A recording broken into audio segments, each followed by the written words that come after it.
નમસ્કાર, આપ જોઈ રહ્યા છો સંદેશ ન્યૂઝ. આપની સાથે હું ભાવિની.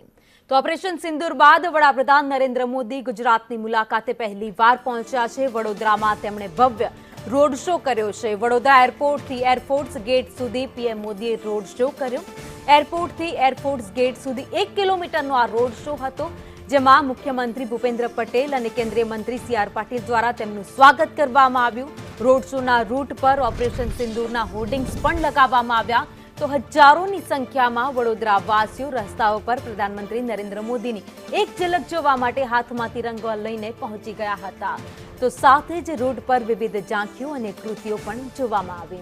તો અલગ અલગ 15 સ્ટેજ પર દેશભક્તિની થીમ બનાવવામાં આવી હતી, જેની ઝલક પણ પ્રધાનમંત્રી નરેન્દ્ર મોદીએ નિહાળી હતી. તો બ્રહ્મોસ મિસાઇલ, રાફેલ જેટની પણ પ્રતિકૃતિઓ મૂકવામાં આવી હતી. મહિલાઓ સિંદૂરી રંગની સાડી પહેરી પ્રધાનમંત્રીને આવકારવા માટે પહોંચી ગઈ હતી.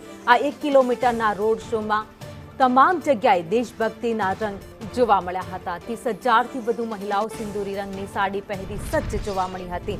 તો તમામ જે સ્ટેજ બનાવવામાં આવ્યા હતા ત્યાં ગુજરાતી નૃત્ય કરવામાં આવ્યા હતા, દેશભક્તિના ગીતો વાગ્યા હતા અને પ્રધાનમંત્રી નરેન્દ્ર મોદીએ સૌ કોઈનું અભિવાદન ઝીલ્યું હતું.